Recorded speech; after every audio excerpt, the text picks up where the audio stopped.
Well, I am going on another Alaska cruise this year. We actually went on an Alaska cruise earlier in the season. So what I am packing now is going to be just a little bit different. Now, what I'm going to be doing in this video is sharing with you exactly what I'm bringing on this cruise, but I'm also going to be sharing with you from my last cruise what I brought that wasn't as useful as I thought and that I even didn't wear. And also something that unfortunately I didn't even think of that we absolutely needed. Hi there, I'm Ilana from the website lifewellcruise.com. Welcome back to my channel. Now you literally are catching me as I am about to pack up for my upcoming Alaska cruise. But I really wanted to do this video because I know so many people have questions. Now, one of them is it really that cold when you are visiting the glaciers?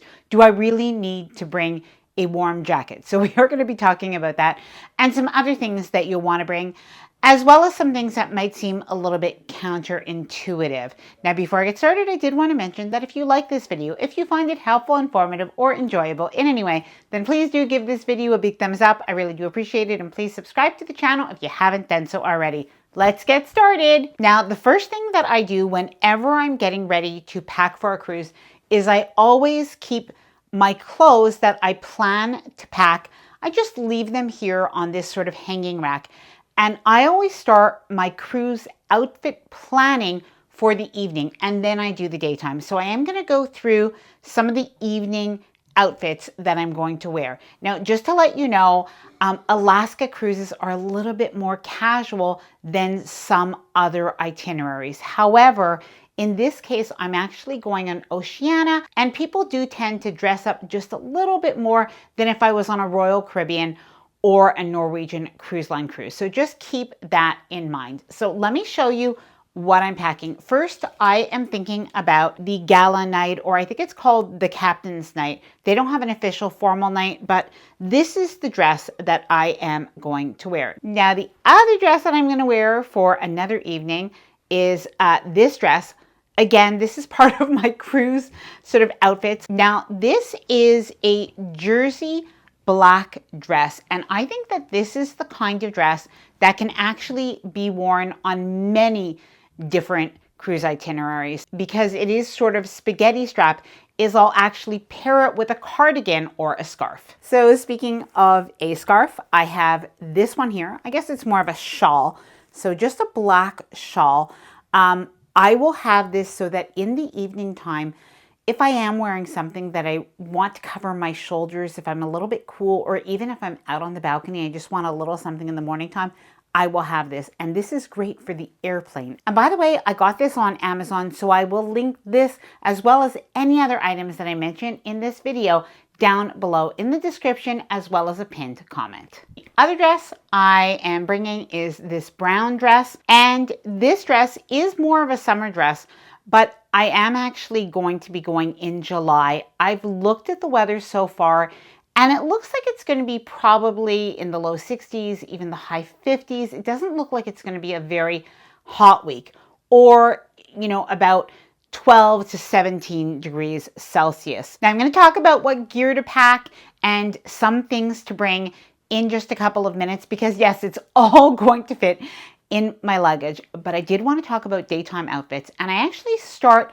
my daytime outfits by thinking about what am I wearing to the airport, because what I'm wearing to the airport should be comfortable, and that is something that I could wear in a cruise port as well. Now, part of my packing strategy for my Alaska cruise is also utilizing my carry-on bag, which brings me to the sponsor of today's video, Nomad Lane. Now, I'm excited to share Nomad Lane's new bento backpack. Now, I love the bento bag. It's actually been my favorite carry-on bag for a couple of years.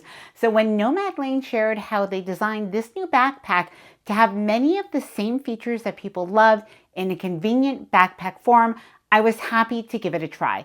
And honestly, I wasn't a backpack girl, but let me tell you, we've used it for our last 3 trips, and it has been very convenient in the airport as a personal bag and when boarding our ship. And we will be using it again for this Alaska cruise as our embarkation day bag. Now, the Nomad Lane bento backpack opens up clamshell style, almost like a suitcase, with dedicated spaces for a laptop or iPad, toiletries, documents, and travel essentials. And it comes with a clear toiletry pouch and a tech organizer for gadgets and chargers. There are easy access front pockets for things like your sunglasses, medication, keys, and personal items like hand moisturizer. There's also a hidden pocket in the back for your passport or money. The straps are a comfortable memory foam, and the bento backpack is designed for heavier items to sit close to your body, so it feels balanced and easy to carry. It's roomy enough to pack a compression packing cube with a change of clothes, toiletries, and embarkation day essentials that you don't want to hand over with your checked luggage. It also has a trolley sleeve so you can slide it over your suitcase, plus a water bottle pocket that zips away when you're not using it. And if you prefer a more structured carry-on bag, the original Nomad Lane bento bag is another great option. It can be carried, worn crossbody, or placed over the handle of your luggage. It also opens up clamshell style, has plenty of organized compartments, and works well as either a personal bag or a carry-on. I will leave the link to Nomad Lane along with an awesome discount code in the video description and a pinned comment in case you want to check it out. Now, on my last Alaska cruise, I brought this pair of jeans, and I did get another pair. They're actually the same, and that's a little bit of a hint. If you like something, if it fits you well, get it in another color. So that's what I did. These jeans, by the way, a lot of people do ask me, they are from Banana Republic. And I actually wore this sweater last cruise. I thought that this was nice enough to wear during the day on the ship if we went to any talks or anything like that. But honestly, I could wear this in the evening time to one of the restaurants if I wanted to, or the buffet, etc.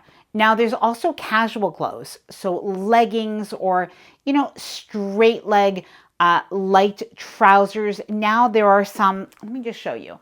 I have this little travel set, and I have this in black, and I have it in this light cream. And actually, this black set is a little bit more of a t-shirt look, whereas the beige one is a sleeveless. So you can choose whatever works better for you. I think for Alaska, that probably the t-shirt one is a little bit better. But the other one that's sleeveless, you can wear it with a little cardigan or sweatshirt right over it. And by the way, great for the airport and great for ports, and even just for those times that you're hanging around on the ship and you do want to be comfortable. Now, one of the things that we talk about a lot for an Alaska cruise is wear layers. But I know that that is confusing for a lot of people. So what do layers mean? Basically, just a pair of pants, a t-shirt, and over that t-shirt, you might want a cardigan, or I'll just show you, even like a zippy sweatshirt, something like this, because the idea is that you can actually experience a variation of as much as 15, maybe 20 degrees in one day. The morning time could be very cold. As you get to around 11 o'clock, it could be moderate, but by 2 in the afternoon, you might want to take that sweatshirt off and even that outer layer of a jacket. And if you are glacier viewing, which we will talk about that warmer outer layer in just a couple of minutes, but even during the summertime, it can be as cold as like the mid 40s to the low 50s, or in Celsius, somewhere around 5 to maybe 10 or 12 degrees. Now, I did want to show you these. I'm actually not bringing these for this cruise, but I did bring these for my cruise that was the last week of May. Now, these are fleece-lined leggings. So these are a warmer legging. And on those colder days, the glacier viewing day, etc., this is really great. And if you want, by the way, you could even pair this and wear it under a jean. And by the way, for the men, I do want to show you this. And I guess they have them for ladies as well. But this is what my husband wore and my son, thermal layers. And they actually wore these under when we had a day in Juneau that was so cold. It was rainy, but it was a really cold rain as well. So they wore these under their jeans just to keep them a little bit warmer. So as you can see, I actually have a couple of sweatshirts. I am somebody, I run cold. So I do not like the idea of being cold, and I am packing with a checked luggage. So I'm not really overly worried about having an extra sweatshirt or something like that. If I was packing carry-on only, what I would do is I'd actually wear a sweatshirt on the plane, maybe even another outer layer on the plane, use my personal bag or my carry-on bag like we talked about, like that backpack or the bento bag. I would actually put another sweatshirt in there as well, because you want those bulkier items then out of the carry-on. Now, the other item that I am bringing is a pair of shorts, and that is because I am going in the month of July, and I'm crossing my fingers that maybe I'm going to have a little bit of a warmer day. And if I do, I have this little striped t-shirt here. I have another couple of t-shirts or shirts as well. I may throw an extra pair of shorts in my bag if I see, as it gets closer, that the weather looks a little bit warmer. So that's something that you'll want to do when you're planning an Alaska cruise, is really keep an eye on the weather. And at the last minute, then if I need to, I will throw in a light dress or another pair of shorts. Shoes. Now, what I am doing is I'm actually bringing 2 pairs of sneakers. And you can see these are sort of my older sneakers. They're New Balance, super comfy. But when we do any like hiking or any type of going on boats and stuff like that, where my shoes get maybe potentially a little bit more dirty, I'm going to have these ones. And then I'm going to have my nicer sneakers that I'm going to fly with, and I'll be able to walk around in the ports or on the ship. I'm going to have those too. Now, something else that I'm bringing is this crossbody bag. Now, I actually already have this bag in beige, but I just decided to get it in navy as well, just to have a little bit of a different look. So this is good for on the cruise ship if you just want to have your cruise card, maybe some lip gloss or some lip balm or a few other items. So speaking of sunscreen, that is one thing that on the Alaska cruise, I think maybe we brought it on, but we didn't use it. But I definitely didn't bring aloe vera. And that was one of the regrets that we had. The sun can get really hot. If you get a really warm day, do not be surprised if you get more sunburned than a Caribbean cruise, because you're not expecting it. So definitely bring some sort of sunscreen, especially if you're on the ship. I think that it might reflect off the water. And you know what, if you're on a boat or anything else as well. But bring some aloe vera. Now this one is organic, it's non-sticky.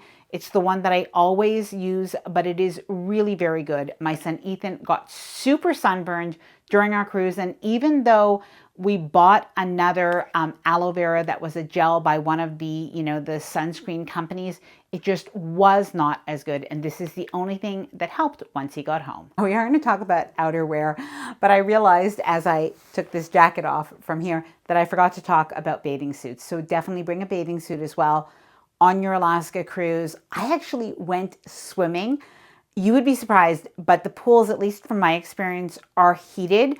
And the hot tubs, of course, are hot, and it could make a pretty cool experience. So I definitely suggest you bringing one, and I do have, a cover up. Now this is a lightly lined rain jacket.